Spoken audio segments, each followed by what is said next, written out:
Deus, essa é a nossa situação diante dele. Então chegou o momento dele encerrar o seu raciocínio e ele quer concluir então essa parte, essa é a última porção que ele vai tratar disso. Mas como fazer isso? Então ele faz uma pergunta, né? Que se conclui? Que se conclui? Depois de tanto argumentar, né? Essa é a sua pergunta. Ele já demonstrou a escandalosa depravação de grande parte do mundo gentílico, daquelas pessoas não judias. Ele mostrou a justiça hipócrita de alguns moralistas que condenam os outros, mas não praticam, sabem condenar os outros, têm conhecimento que é pecado algumas coisas, mas não querem fazer aquilo que a lei manda. E condenou também a arrogância do povo judeu. O judeu pensava que, pelos meios de graça que foram dados a ele, a palavra de Deus e o sacramento da circuncisão, que eles seriam, de algum modo, tivessem algum favoritismo. Mas a conclusão clara é essa, irmão, que é, inclusive, o título da nossa mensagem: não há justo nem sequer um. É o tema aí que está aí em Romanos 3:10, que lemos. Então agora ele vai mostrar que todos, se escapou alguém desses três grupos que ele tratou, ele quer deixar claro que todos somos depravados espiritualmente, sem distinção de raça, cultura, religião. Todos os seres humanos são culpados diante de Deus. Então, como o Espírito Santo de Deus indica, nós não estávamos prontos a ouvir a respeito do Evangelho da Graça até que tivéssemos bastante consciência disso. Porque alguém só procura ser salvo, irmãos, quando tem conhecimento, consciência clara que está indo para o inferno. Enquanto ele não tem essa consciência, é bobagem. Ele não vai a Jesus. Ele vai continuar se confiando naquilo que ele faz, em algum tipo de bondade, caridade, alguma coisa assim. Então, a visão da humanidade com a qual nós deparamos aqui, ele faz um check-up, ele faz um resumo daquilo que ele já falou, está certamente em rota de colisão com o pensamento da humanidade. Não é assim que nós pensamos. Eu digo nós, seres humanos, né? Tomara que nós, crentes, pensem exatamente dessa forma. Mas é absolutamente contrário ao que a humanidade pensa. Não entende dessa forma de jeito nenhum. Então, enquanto Jesus, irmãos, não for nossa única, preste atenção, única opção, e não mais uma opção, de forma que eu possa escolher Jesus, eu posso escolher isso, eu posso escolher aquilo. Enquanto Jesus não for nossa única opção, nós não estamos prontos o suficiente para entender nosso estado e nos jogar aos pés de Jesus, clamando por sua misericórdia, clamando por sua graça. As pessoas discordam radicalmente dessa avaliação feita aqui por Deus a respeito da nossa condição. Mas o que importa, irmãos, apesar de não concordarmos, o que importa é a opinião de Deus a nosso respeito. Não importa o que você pensa a respeito de você mesmo. Isso pouco tem importância, ou nenhuma importância. Lembre-se que você um dia dará contas a alguém, esse alguém é Deus, que sabe todas as coisas, nós vamos falar disso já aqui. Nós vamos dar conta a Deus, você não dará conta a você mesmo. Não é a sua justiça que te capacita a entrar no céu, mas é a graça de Deus. Então aqui é realmente um diagnóstico definitivo. Então ele diz assim, que se conclui, ele está concluindo um raciocínio longo, começou no capítulo 1. Ele diz assim, que se conclui, temos nós qualquer vantagem? Você lembra que ele fez essa mesma pergunta? O judeu tem alguma vantagem no capítulo 3 do verso 1? Ele diz assim, não, de forma nenhuma, pois já temos demonstrado que todos, tanto judeus como gregos, estão debaixo do pecado. Mas lá no primeiro versículo, ele fez essa pergunta, e ele disse, sim, tem muita vantagem. Porque lá o pensamento dele era, eles foram privilegiados, eles receberam a palavra de Deus, eles foram os detentores do oráculo dos oráculos de Deus. Então ele diz, isso é uma grande vantagem. Mas agora aqui, depois de mostrar que todos são culpados, ele faz de novo a pergunta, então qual foi a vantagem? A conclusão é, nenhuma, porque eles não aproveitaram aquilo que lhes foi concedido. Então agora a perspectiva é outra. É como se Paulo então perguntasse, aproveitou-se alguma coisa do que eles receberam? De jeito nenhum, nada, não foi nada disso foi aproveitado. Eles foram os guardiães da palavra de Deus, dos oráculos de Deus, mas isso não trouxe nenhuma vantagem para eles. Nós lemos Hebreus 3, daqui a pouco eu vou falar dele, mas no capítulo 4, o autor de Hebreus, ele talvez esteja nessa mesma linha de raciocínio do que o apóstolo Paulo, que ele pergunta assim, 4:2 de Hebreus. Porque também a nós foram anunciadas as boas novas, como se deu a eles, os judeus. Mas a palavra que ouviram não lhes aproveitou. Então ele está nessa mesma linha que o apóstolo Paulo está fazendo a pergunta agora. Temos alguma vantagem? Ele diz, não, porque nada foi aproveitado, visto, continuando a leitura, não ter sido acompanhado pela fé naqueles que ouviram. Irmãos, essa sentença, tanto aqui de Hebreus quanto de Romanos, é algo terrível para nós. Terrível, irmãos. E quando eu falo nós, agora eu estou aplicando a nós crentes. Porque alguém poderia perguntar, qual é a vantagem do crente? E a resposta poderia ser muitas, porque recebeu a palavra de Deus, e poderia ser nenhuma, porque não está aproveitando o que recebeu. De que lado você está? Você não está neutro, irmãos. Você tem que ter consciência disso. Você não está neutro. Ou você está num grupo ou nesse outro. Porque neutro ninguém é. Deus não dá neutralidade a ninguém. Ele dá benefícios, como ele fez com os judeus, e Paulo está falando aqui. Eles têm alguma vantagem? Nenhuma. Porque não lhes aproveitou. O autor de Hebreus é a mesma coisa. Qual é a vantagem? Nenhuma. Qual é a nossa vantagem? Depende. Você está escutando a palavra de Deus. Isso vai ser acompanhado por fé? Acompanhar por fé, irmãos, não é dizer eu tenho fé. Acompanhado por fé é você pôr em prática. Isso é que demonstra que você tem fé. Se você não fizer isso, não adianta você dizer que tem fé em Jesus, irmãos. Conclua isso pela palavra de Deus, concorde com a palavra de Deus. Então, a questão é que Deus responsabiliza a todos nós, quer pratiquemos, quer não pratiquemos. Temos responsabilidade, porque a nós chegou a sua bendita palavra. Então, se você, como diz o apóstolo Tiago, você pode ser um ouvinte praticante ou um negligente da palavra de Deus. Ouvir e não praticar, e não se importar com ela. Tiago capítulo 1, e ele diz que nesse caso, quando você negligencia, ele diz assim, você está enganando a você mesmo. Você está cometendo um gravíssimo pecado contra você mesmo, porque você está ouvindo a palavra de Deus, você está refletindo na palavra de Deus, você tem alguém que provavelmente te explique a palavra de Deus, e ainda assim você está renegando pô-la em prática.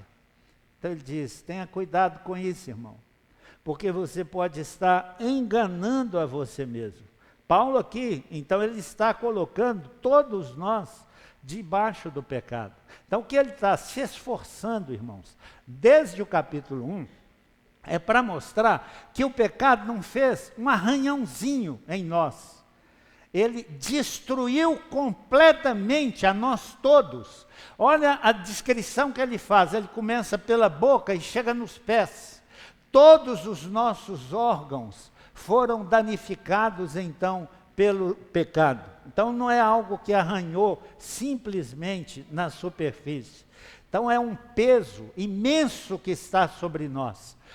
Pressiona-nos, que nos esmaga, que traz realmente danos terríveis. É como se ele personificasse o pecado numa pessoa. A gente sabe que é o diabo, mas é como se ele personificasse o pecado, de forma que esse pecado, ele estivesse nos pressionando e nos amassando e fazendo com que nós nos desviássemos e andássemos segundo aqui ele dá esses detalhes. Então a força desse peso é demais, irmãos.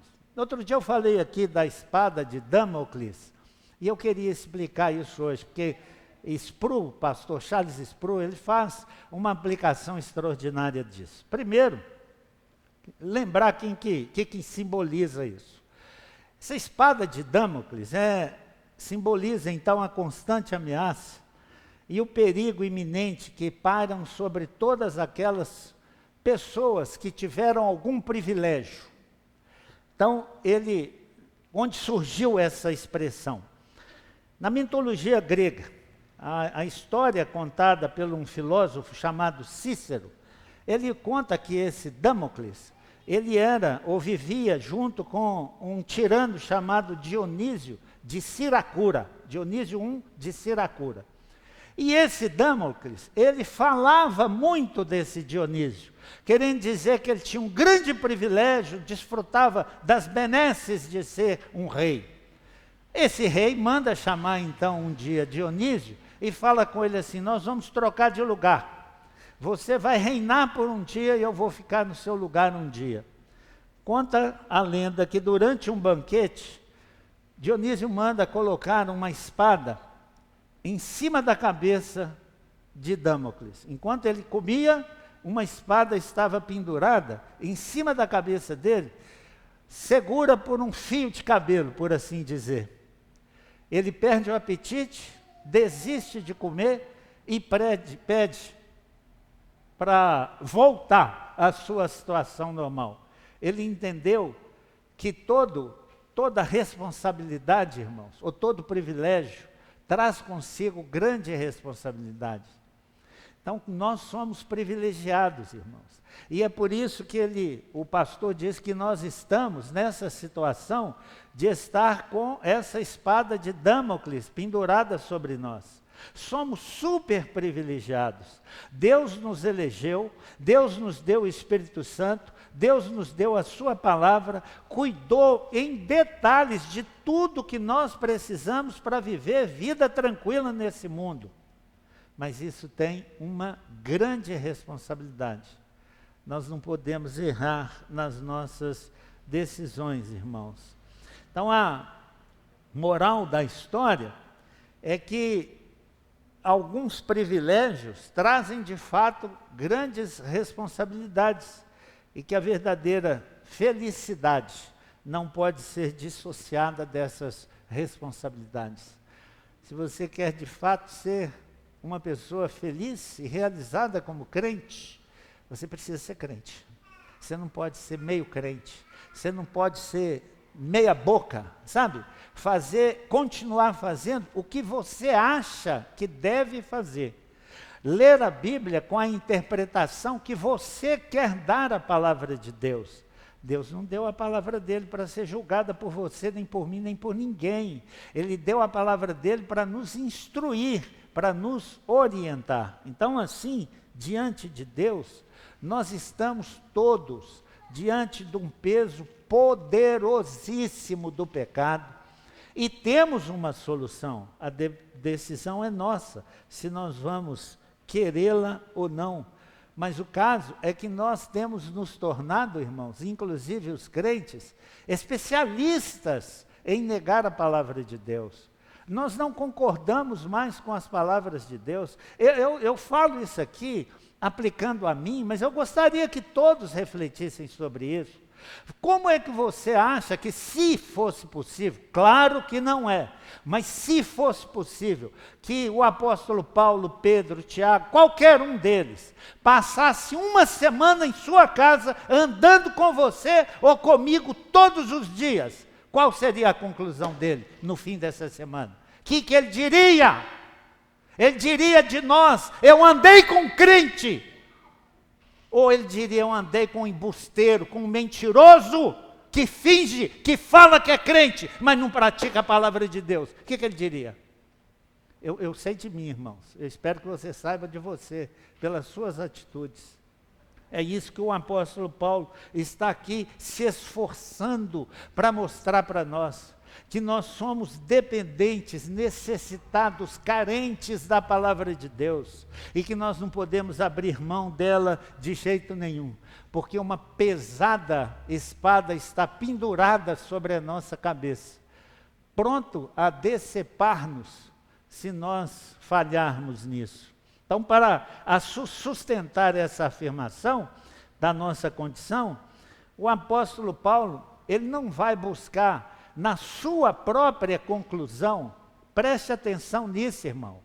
Ele não vai usar agora argumentos da sua lógica, ele não vai tirar a conclusão da sua experiência, ele não vai buscar nas religiões de mistério, ele não vai buscar na filosofia. O que ele vai aplicar a partir do verso 10? A palavra de Deus.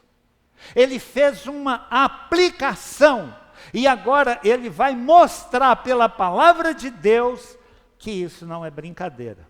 É o que está a partir do verso 10 ao 18, em 7 citações que ele extrai da palavra de Deus para aplicar a nós e mostrar que é verdade. Como está escrito, por isso ele começa desse jeito: não há justo, nem sequer um. Eclesiastes 7:20. Não há justo, não existe nenhum justo na face da terra. Nenhuma pessoa, irmãos, quando julgada, será aprovada. Considere isso, por favor. Se você acha que você ia ser julgado, tire da sua cabeça isso. O crente, ele não vai ser julgado, porque se ele fosse julgado, ele seria condenado. Então Deus, antes de julgar o crente, Ele declara ele justo.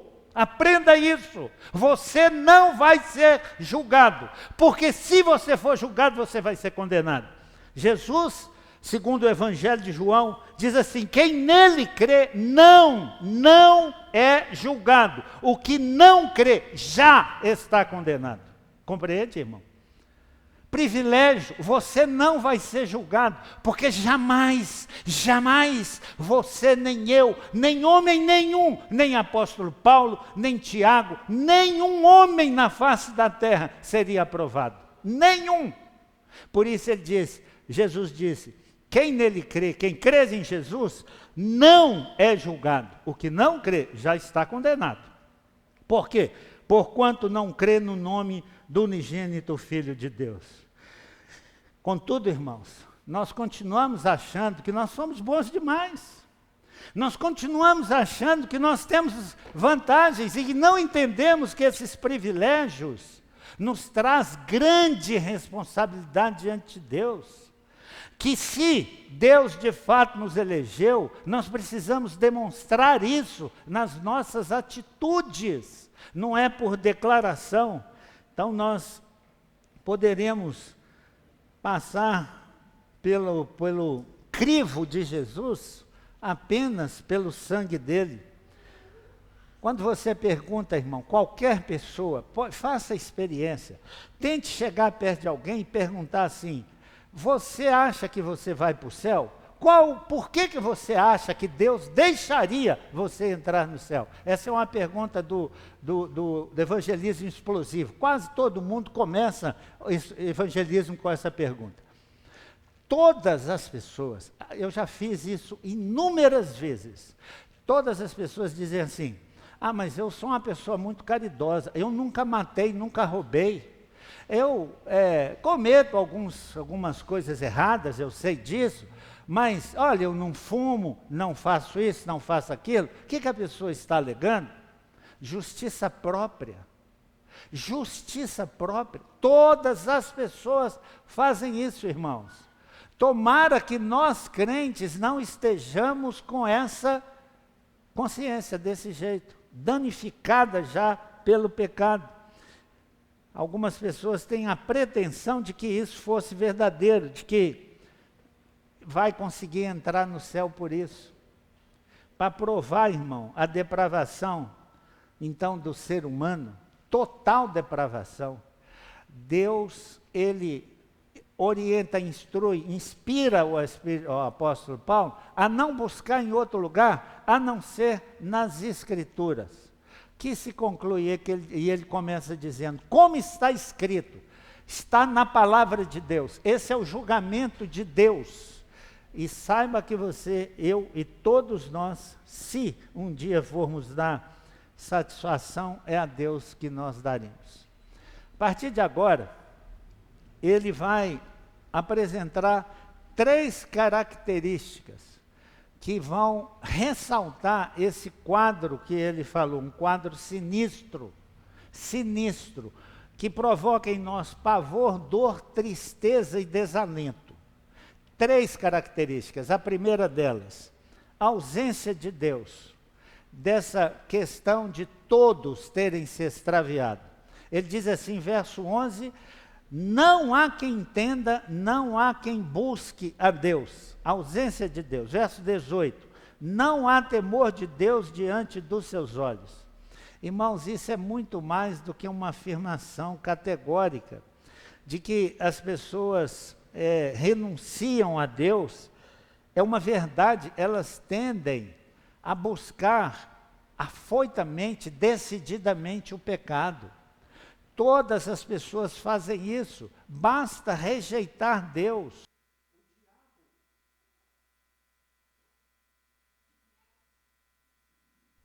O diabo, quando as pessoas rejeitam a Deus, ele toma conta mesmo das pessoas, conduzem para o caminho que ele quer.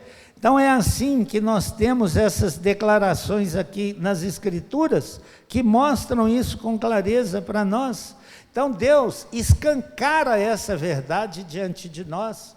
Ele está colocando aqui na esperança, irmãos, na esperança que aqueles que são deles creiam de fato nisso e verdadeiramente se joguem aos pés de Jesus.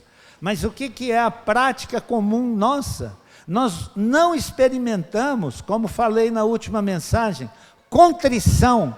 O máximo que nós chegamos é experimentar uma atrição. Lembra? A atrição, que é aquele medo de ir para o inferno, mas não é um amor pleno a Deus, que seria a contrição. A contrição é aquele desejo de glorificar a Deus, de ter Deus de fato acima de tudo e de todas as coisas em nossa vida. Mas a atrição não, eu só tenho medo do inferno, eu só quero ir para o inferno. Então eu vivo mesclando. Um dia estou aqui como crente, amanhã estou praticando as coisas aí no mundo. Estou fazendo as coisas aí do mundo. Então nós não nos importamos com a glória de Deus. Então não existe lugar na nossa mente para quedar-nos diante do Senhor. Nós não o amamos diante de todas as coisas. Nós o destronamos, nós colocamos deuses falsos no lugar dele, passamos a servir aos nossos próprios interesses. Toda vez que há uma disputa entre Deus e meus interesses vencem. Isso será possível que nós não vemos que isso é uma prova clara de que nós não amamos a Deus acima de todas as coisas? E que isso, uma pessoa dessa está enganando-se a si mesmo, como diz Tiago, enganando a si mesmo. Isso é apavorante, irmãos. É rejeitarmos aquele o único que pode nos salvar. Então imagina alguém morrendo afogado e uma pessoa da margem joga uma corda para essa pessoa e ele rejeita, ele não quer pegar essa corda. e vai morrer afogado. É o que muitos estão fazendo. Deus, na sua imensa misericórdia e graça, Ele nos chama a um relacionamento com Ele, a um verdadeiro relacionamento com Ele, e nós rejeitamos, porque nós acreditamos que eu aceitei Jesus, que eu agora vou para o céu, e que isso é suficiente para mim. Tomara que estejamos mudando a nossa concepção. O sábio Salomão, livro de Provérbios, capítulo 9, verso 10, escreveu assim: o temor do Senhor é o princípio da sabedoria. Esse é o princípio da sabedoria, o temor do Senhor. Mas o que acontece? Nós temos a contrapartida disso nos Salmos 14 e nos 53, de 1 a 3, são iguais os Salmos, né?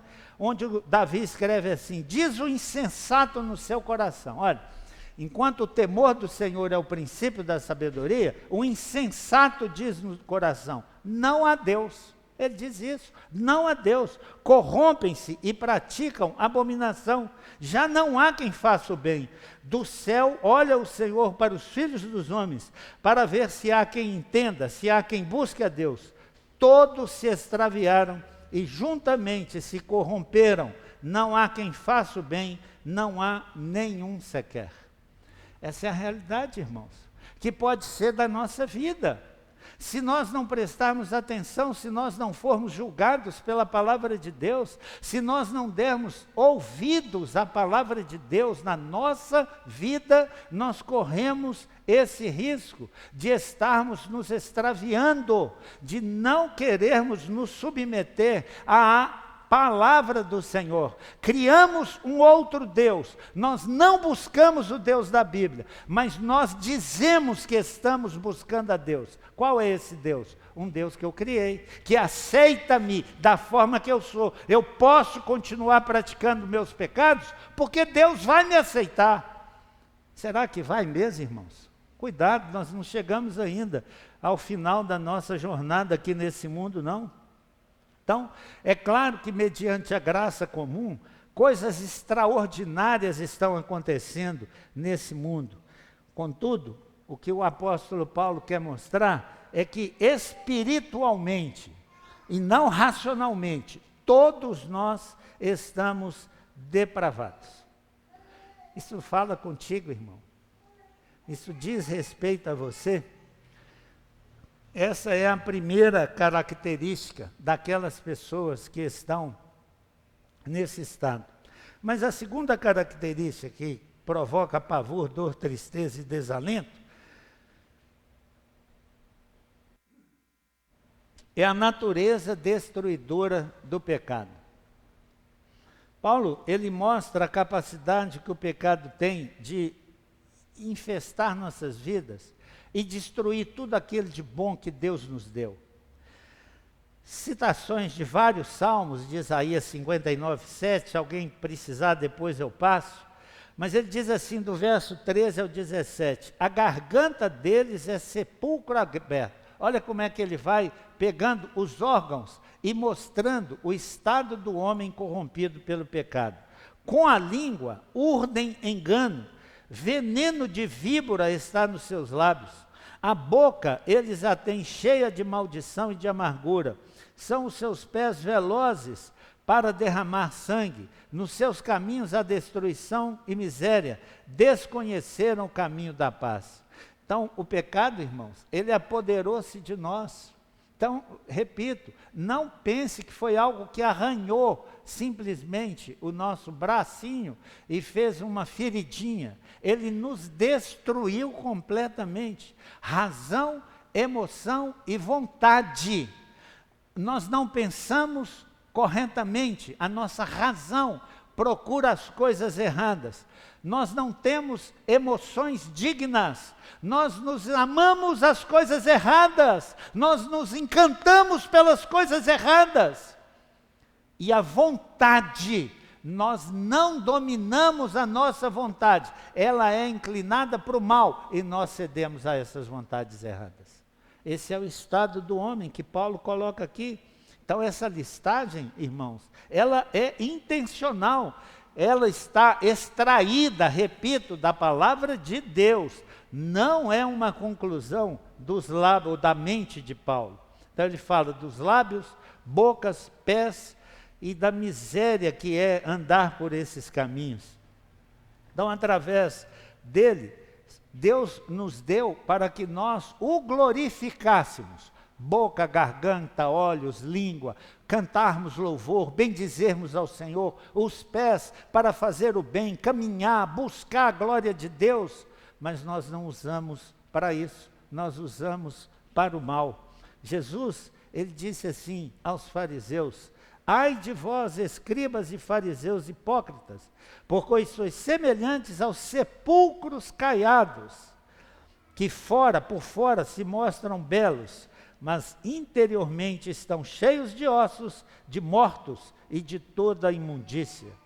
É o mesmo que dizer, meu irmão, Jesus está dizendo assim: se eu abrir a tua garganta, olhar dentro de você, eu não vou encontrar nada de bom. Esse é o estado do ser humano caído, é assim que nós somos, é assim que é a conclusão de Deus a nosso respeito.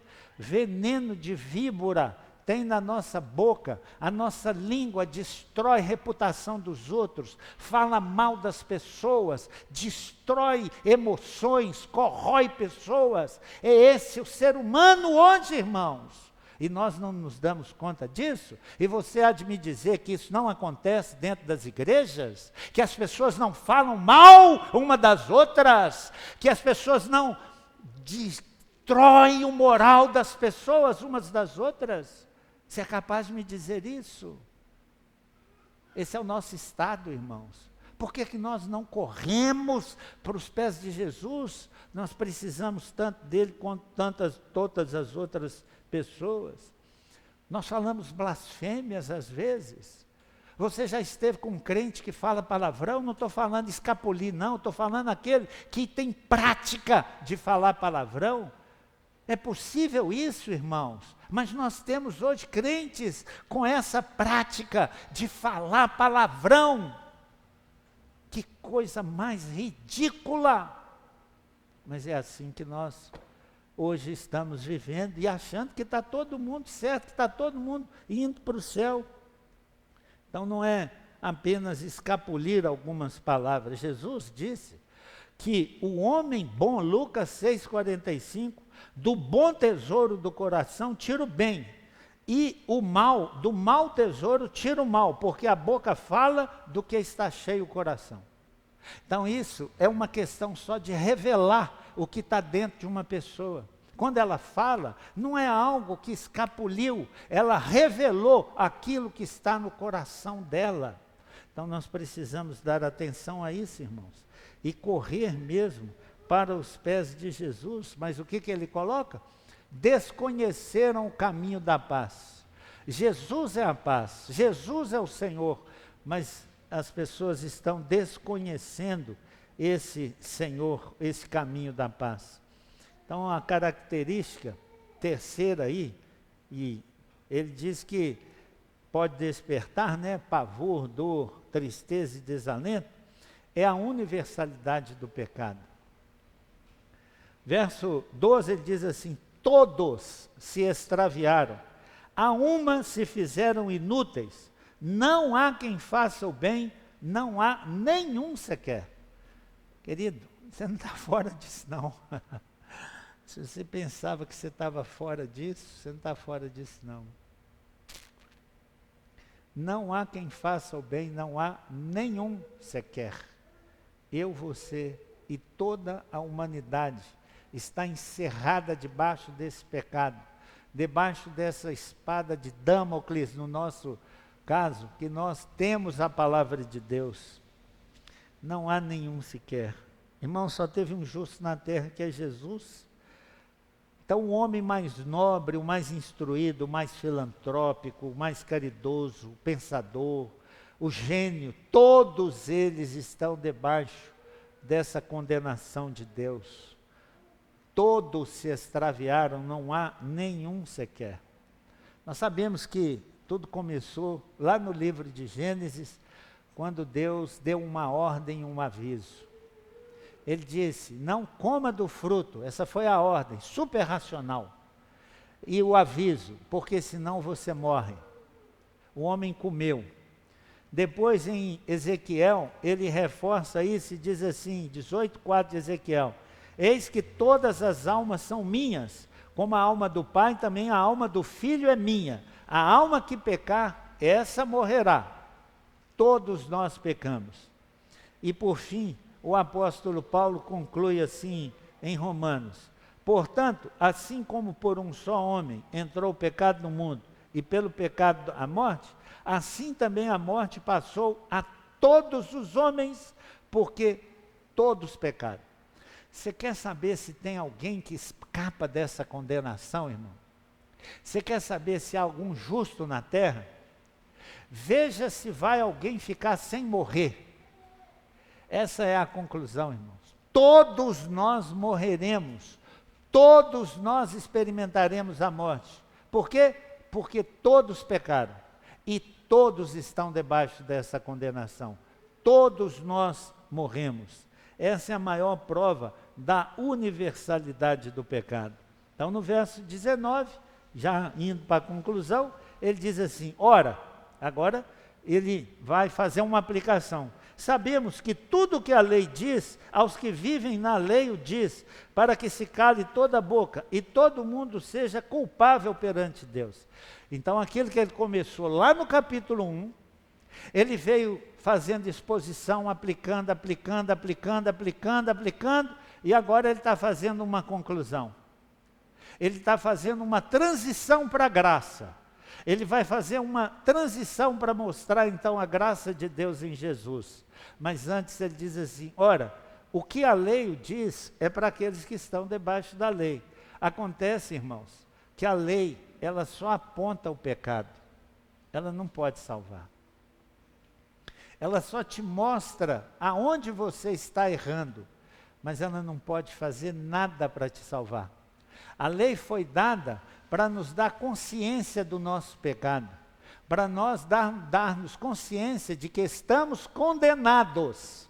É para isso que a lei serviu. É para dar consciência a todos, mas ela não pode salvar. O texto diz, para que todo mundo seja culpável perante Deus. Essa foi a função da lei. Então nós não temos como nos amparar na lei. Um autor que eu tenho consultado muito, esse Charles Sproul, ele diz que ele tem um amigo que fez doutorado em Harvard, nos Estados Unidos, nessa área de neurológica. Ele falou para Sproul que o cérebro humano é o sistema mais avançado de computação que existe. Tem nada parecido com o cérebro humano. É a área dele, de neurologia. Ele diz que todas as palavras, irmãos, todas as palavras que falamos, nossas experiências, elas estão gravadas em nosso cérebro. E aí Sproul conclui assim, Deus não vai ter trabalho nenhum para te julgar, nem a mim. No dia, se você for julgado, ele vai apenas, por assim dizer, passar o DVD da gravação de tudo que você falou, de tudo que você pensou, de tudo que você fez. E quando concluir, o que nós vamos dizer, irmãos? Preste atenção na parábola do rico e do Lázaro. Preste atenção, leia em casa hoje, Lucas capítulo 16.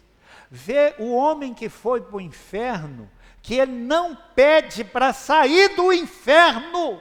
Isso é possível, irmão, porque quando nós temos qualquer dorzinha, nós ficamos desesperados e oramos a Deus para nos sarar, para nos curar. O homem está no inferno e ele não pede para sair do inferno. Sabe por quê?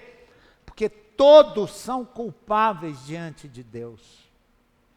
Não tem defesa, irmãos. Não tem defesa. Quando Deus julgar alguém e revelar os seus pecados, ele não tem defesa. Então, querido, é hora de nós buscarmos realmente Jesus. Esses que serão julgados estarão assentados e não vão ter reação nenhuma. Olhe na Bíblia, todos os que foram julgados, eles ficam absolutamente em silêncio, Não tem como argumentar contra Deus.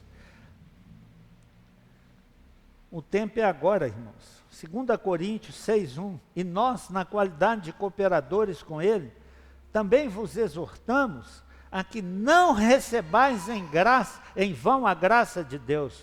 Porque Ele diz, eu te ouvi no tempo da oportunidade e te socorri no dia da salvação.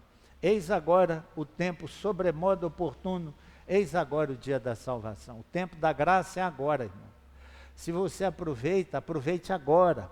Receba essa graça, mas viva como um crente.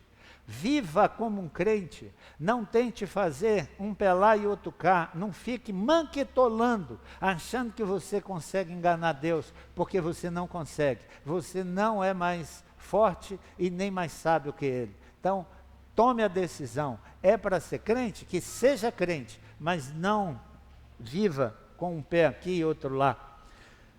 Eu quero, então, reler uma parte do texto que nós lemos de Hebreus 3. Vou ler 3 versículos, 12, 13 e 14. Tende cuidado, irmãos. Você se lembra dessa leitura? Jamais aconteça haver em qualquer de vós perverso coração de incredulidade que vos afaste do Deus vivo. Pelo contrário, exortai-vos mutuamente. Oh, que benefício, irmão. Faz isso para o seu irmão. Exorte seu irmão. Exorte, corrija seu irmão. Exortai, você acha que isso é função só do pastor? A minha função é aqui do púlpito, mas no dia a dia é de todos nós. São nossos irmãos que podem estar no caminho equivocado. Exortai-vos mutuamente, cada dia, durante o tempo que se chama hoje, a fim de que nenhum de vós seja endurecido pelo engano do pecado, porque nos temos tornado participantes de Cristo, se de fato guardarmos até o fim a confiança que desde o princípio tivemos. Prestou atenção? Não é aceitar Jesus e agora eu faço o que eu quero. É se eu guardar até o fim a confiança que eu tive no princípio. Então, o importante, irmãos, aqui não é a largada, mas é a chegada. Por isso, aos Gálatas, Paulo diz assim, vós corríeis bem. Quem fez que você se desviasse? Você corria bem, você estava indo muito bem. Mas houve uma tragédia no meio do caminho dos Gálatas que fez com que eles se desviassem. Então, eu estou lendo aqui Hebreus 3, mas li o Hebreus 4, onde Paulo, o autor, fala assim, aqueles que saíram do Egito não alcançaram o seu objetivo, porque a palavra que foi pregada a eles não foi acompanhada por fé. Eles não praticaram aquilo que eles estavam ouvindo. Então, irmãos, se não for a graça de Deus, pela lei, ninguém será salvo, pela sua justiça, porque esse é o problema nosso, sabe, queridos? A gente faz umas coisinhas erradas e acha que as coisas certas que nós estamos fazendo compensam as erradas, sabe? Aí a gente fica assim, como se fosse pagando. Eu fiz uma coisinha errada e eu vou fazer algumas boas para compensar aquela. Irmãos, cuidado com o que você anda fazendo. Paulo chega então ao final, irmãos. Eu também, mas eu estou vendo que a chuva vai estar começando, acho que eu vou continuar, né? Eu quero ver quem vai embora. Depois me fala aí, viu? Quem vai embora debaixo dessa chuva. Então Paulo chega ao fim da sua exposição sobre o pecado, a universalidade do pecado. Será que ele alcançou o objetivo, irmãos, de nos dar consciência disso? Será que nós seremos melhores crentes a partir de agora? Será que definitivamente nós vamos abandonar os nossos pecados? Logo no verso 21, que vai ser, se Deus quiser, o tema da exposição da próxima semana, ele começa com a mudança radical. Então, ele encerra com esse peso do pecado, mas no verso 21 ele diz assim, mas, olha que coisa boa, né? Tem uns mas na Bíblia que é uma coisa maravilhosa, transformadora. Então você e eu, irmão, e todas as pessoas são condenadas, mas graças a Deus por Cristo Jesus nosso Senhor. Graças a Deus. Não fosse isso, irmão, ninguém se salvaria. Agora lembra que você é um dos privilegiados, que recebeu a palavra de Deus, recebeu de Deus, provavelmente, a eleição, só que precisa viver como um eleito. Vai mostrar agora, Paulo vai mostrar a diferença entre o céu e o inferno. Então, depois dessa implacável acusação, ele vai mostrar, veja o verso 21, ele vai dizer assim, mas agora, sem lei, se manifestou a justiça de Deus, testemunhada pela lei e pelos profetas. Verso 22, justiça de Deus mediante a fé em Jesus Cristo, para todos e sobre todos os que creem. Então chegou a hora de ouvirmos então o Evangelho, irmão. Essa é a semana que vem, nós vamos falar do Evangelho. Mas ele precisava fazer isso, irmãos, porque eu vou repetir, ninguém vai dar valor ao Evangelho se nós não dermos ouvido ao que o pecado fez conosco. Que não é algo sem importância, que não é algo, um arranhãozinho que causou em nós, que porque eu não mato, não roubo, eu não sou pecador. O pecado nos destruiu, irmãos, toda a raça humana. Tenha por consideração isso, pergunte a você mesmo, eu vou morrer um dia? Se a resposta for sim, é porque você é um pecador. E você precisa desesperadamente de Jesus. Porque esse é o quadro que a palavra de Deus, o Deus da palavra, pinta de nós. Talvez você nem se lembre que um dia falou mal de alguém, mas aqui te lembrou hoje. A sua boca é veneno de víbora. Irmãos, dizem que a picada de uma víbora, ela não só mata, mas ela causa uma dor horrível antes de matar. É isso que Paulo seleciona, extrai da palavra de Deus para aplicar a nós. Nossa língua urde engano. Nós não somos verdadeiros. Nós só falamos a verdade quando é conveniente para nós. Quando não é, nós não falamos.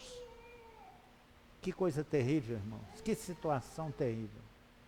Mas esse é um quadro real da nossa situação. Mas existe solução.